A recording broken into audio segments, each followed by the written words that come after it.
Bab 239. Diupload oleh Baca Suara. Jangan lupa like dan subscribe, agar kami makin semangat upload lebih banyak. Sebuah quest upgrade ternyata sangat sulit.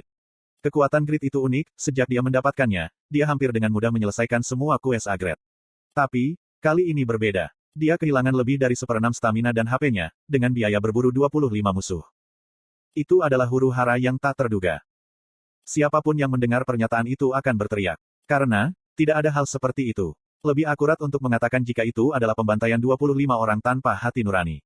Namun, Grid berpikir berbeda. Ini mengejutkan baginya, orang yang telah melampaui peringkat teratas dalam kompetisi nasional. Level rata-rata musuh hanya sekitar 200. Namun aku tidak bisa berhasil dalam sekejap. Ini karena Feradin adalah Necromancer. Bajingan itu terlalu kuat. Seorang Necromancer adalah gangguan sebagai lawan. Mereka tidak membedakan antara teman atau musuh. Karena, mayat dihidupkan kembali tanpa syarat dan digunakan sebagai tentara. Itu adalah kelas yang menghabiskan sumber daya musuh HP, mana, stamina, del. Karena, itu sangat mudah dibuat. Dalam kasus Feradin, levelnya tinggi dan tahu bagaimana bertarung. Para prajurit undead terampil dalam serangan dan pertahanan. Jadi, mereka melecehkannya. Kemampuan bertarung Feradin tidak kurang dari anggota Overgeared. Akan menyenangkan, untuk membuat item yang bisa dengan mudah membunuh undead. Memang, pengalaman itu sangat penting. Grid mendapatkan wawasan dari pengalaman tempur barunya. Dia mampu membuat rencana yang lebih maju dengan menambahkan item untuk melawan undead di masa depan. Grid dengan cepat berkembang dalam waktu nyata. Dia menyentuh Guardian Ring dengan ekspresi lembut. Semakin aku menggunakan ini, semakin aku menyukainya. Awalnya, status Grid yang indomitable adalah 900. Namun, sekarang, sudah lebih dari 1000 setelah memakai set aksesoris Guardian. Akibatnya, efek dari stat indomitable sering dipicu. Dia benar-benar menolak serangan musuh dengan level di bawahnya.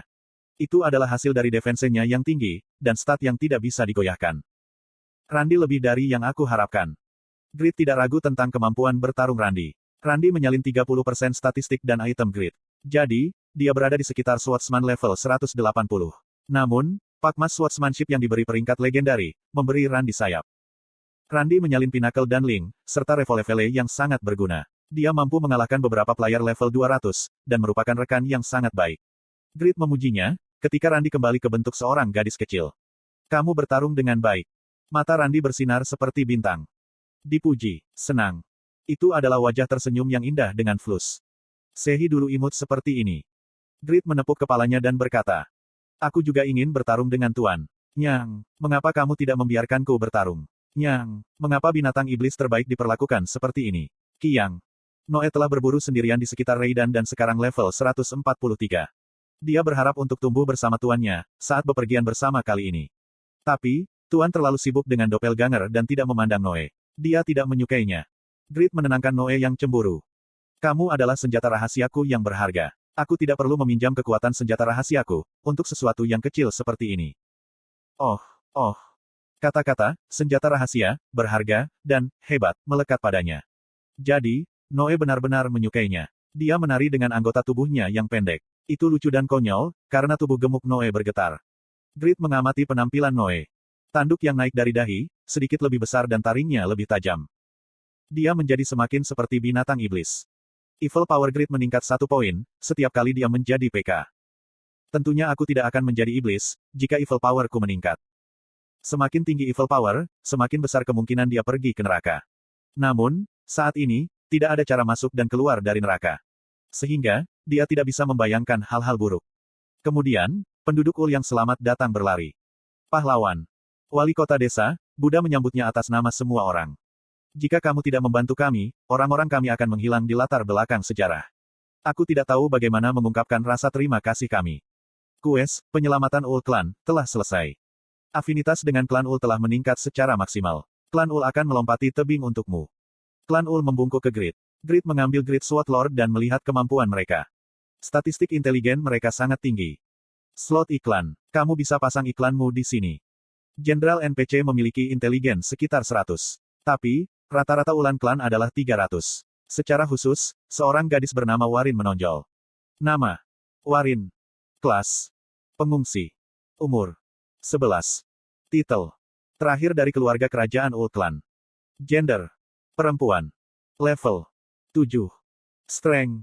3/70. Stamina. 12/249. Agility.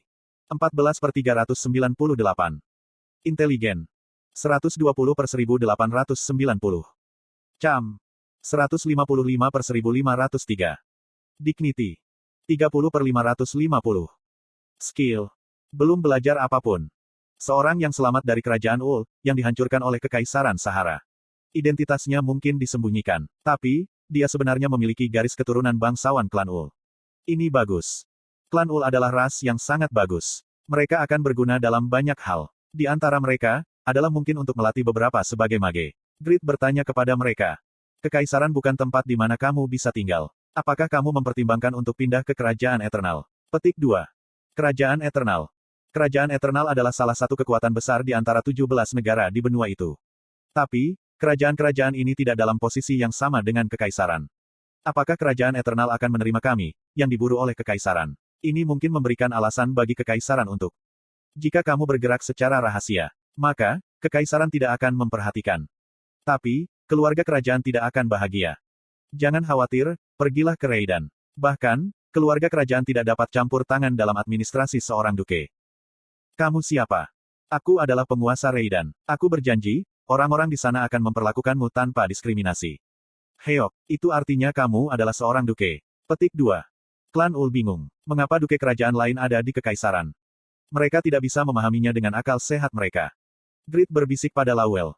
Aku membutuhkan seseorang yang dapat memimpin 930 orang dari wilayah Earl Zebra, di Kekaisaran Kereidan. Iya.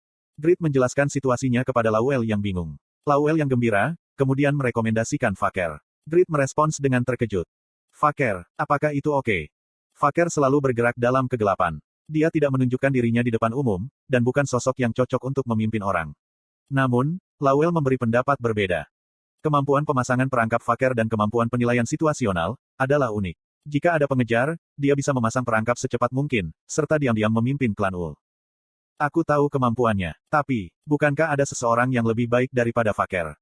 Ada banyak pekerjaan yang menumpuk di Reidan. Tidak mungkin mengirim lebih dari 2 orang, jadi tolong percayai Faker. Diputuskan. Kemudian, Grid menggunakan skill. Panggil Knight. Panggil seorang Knight. Saat ini kamu memiliki Huroi, Lawel, Jut, Jishuka, Yufemina, Faker, Pon, dan Regas. Knight mana yang ingin kamu panggil? Faker. Target telah menerima panggilan. Sururuk. Seorang pria yang terbungkus jubah hitam, bangkit dari bayangan Grid. Dia berbicara kepada Grid dengan ekspresi acuh tak acuh. Kamu bekerja keras. Iya. Su. Faker mengamati klan Ul dengan mata emosional. Klan Ul merasa ingin menangis, ketika mereka melihatnya. Mata itu terasa seperti menembusku sampai ke tulang. Aku takut. Klan Ul merasa takut. Mereka dipengaruhi oleh niat membunuh Faker. Itu sebabnya, Faker biasanya bertindak secara rahasia. Dia harus mengkonsumsi kekuatan mentalnya, untuk menyembunyikan niat membunuh ini. Untuk seorang assassins, niat membunuh seperti jenis hukuman. Pergi. Faker tidak menunda. Dia memerintahkan klan Ul yang ketakutan untuk mengambil barang-barang mereka, dan segera meninggalkan desa. Setelah beberapa hari dengan Faker, klan Ul merasa seperti mereka sedang duduk di atas bantal berduri. Faker tidak mengatakan sepatah kata pun, tapi mereka menjadi semakin takut padanya.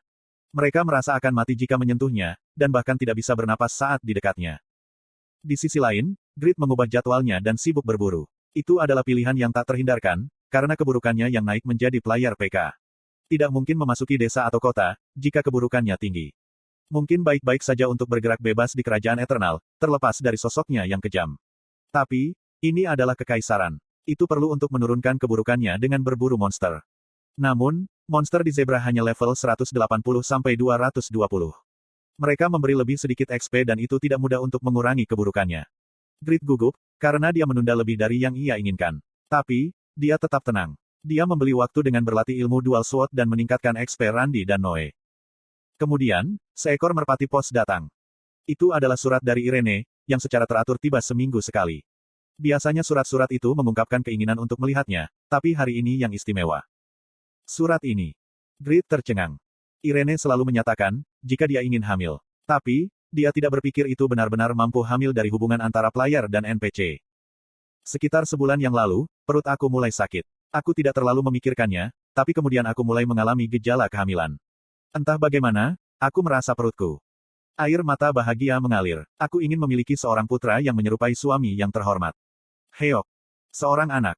Grid lebih bingung daripada senang. Itu membingungkan karena itu adalah pengalaman yang sama sekali tidak terduga. Kemudian, jendela notifikasi muncul. Apakah kamu ingin menghormati berita kehamilan istrimu?